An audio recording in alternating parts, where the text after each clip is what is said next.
यानी जज जैसा उतना अच्छा जज कोई नहीं हो सकता।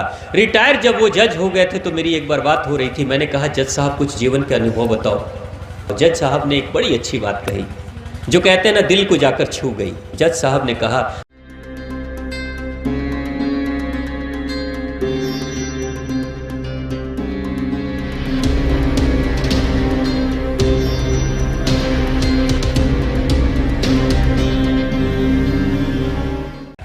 आप देखिए, आप पूछिएगा अपने आप से, आपके जीवन का मालिक कौन है। यह प्रश्न चिंतन का विषय है, यह मात्र कथा नहीं है, यह चिंतन का विषय है। यह आत्मचिंतन हो रहा है। आप चिंतन करिएगा, निरीक्षण करिएगा, आपका मालिक कौन है। मैंने अक्सर लोगों से पूछा और लोगों ने आत्मनिरीक्षण किया तो कहते हैं कि मैं कभी जीवन में लोभ के कारण से निर्णय कर लेता हूं, कभी मोह के कारण से निर्णय कर लेता हूं, कभी क्रोध के कारण से निर्णय कर लेता हूं।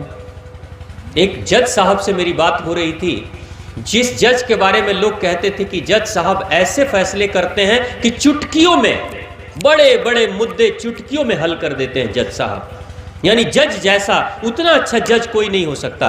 रिटायर जब वो जज हो गए थे तो मेरी एक बार बात हो रही थी, मैंने कहा जज साहब कुछ जीवन के अनुभव बताओ, आप अपने जीवन का कुछ अनुभव बताओ। जज साहब ने एक बड़ी अच्छी बात कही जो कहते हैं ना, दिल को जाकर छू गई। जज साहब ने कहा, स्वामी जी जिंदगी में बड़े बड़े फैसले किए मैंने, बड़े बड़े फैसले ऐसे कर लेता हूँ, हल करता था, लेकिन एक जगह मात खा गया।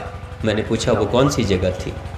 जब मेरे दो बेटे आपस में लड़ रहे थे घर में ना, विवाद चल रहा था ना, तो जज तो था लेकिन अपने बेटों के लिए ईमानदारी का निर्णय चुटकियों में नहीं कर पाया, चुटकियों में नहीं कर पाया। मैंने पूछा क्यों नहीं किए।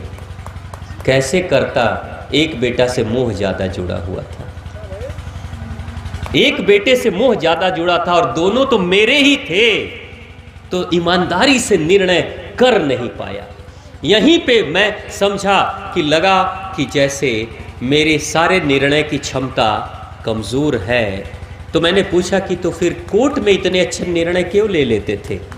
तो उन्होंने कहा कोर्ट में निर्णय इसलिए लेता था कि दोनों पार्टी मेरी नहीं थी, दोनों में से कोई मेरे से जुड़ा नहीं था, मोह से नहीं जुड़ा था, प्रेम से नहीं जुड़ा था, अपनापन का संबंध नहीं था। दोनों बराबर थे तो बराबर में आसानी से निर्णय कर पाता था, लेकिन कोई मेरा अपना जब हो गया और मोह जुड़ गया तो निर्णय ईमानदारी से नहीं कर पाया। तो जज साहब का निर्णय कौन कर रहा है, जज साहब का मालिक कौन है। मोह। कोई पी रहा है, दारू पी रहा है और वो कहता है कि मैं ये सब चीजें छोड़ देना चाहता हूं और दूसरे दिन जाकर फिर पी लेता है। तो वो जाने वाला जो व्यक्ति निर्णय कर रहा है, उसको निर्णय लेने वाला कौन है, वही बोतल, वही शराब। यानी कि शराब आपकी मालिक है। कोई लालची है व्यक्ति और लालच में गलत काम कर रहा है तो लालच आपका मालिक है। कोई ईर्ष्या द्वेष के कारण से पड़ोसी ने खरीद ली है 1 कट्ठा जमीन और मेरी जमीन थोड़ी कम है, क्षमता नहीं है, दिखाने के लिए 5 कट्ठा खरीदूंगा, क्षमता नहीं है, जरूरत भी नहीं है, लेकिन तू कैसे मेरे से बड़ा हो जाएगा, ये ईर्ष्या निर्णय कर रहा है कि भाई उसने जमीन खरीदी, वो मुझसे थोड़ा आगे निकल गया, मैं चल तुम्हें दिखाता हूं, मैं 5 लोन लेकर, कर्ज लेकर और तब जाकर 5 कट्ठा जमीन खरीद रहे। यानी आपका मालिक कौन है, ईर्ष्या। तो द्वेष। तो आप लोग भी कभी निरीक्षण करके देखिएगा आपके जीवन का मालिक कौन है।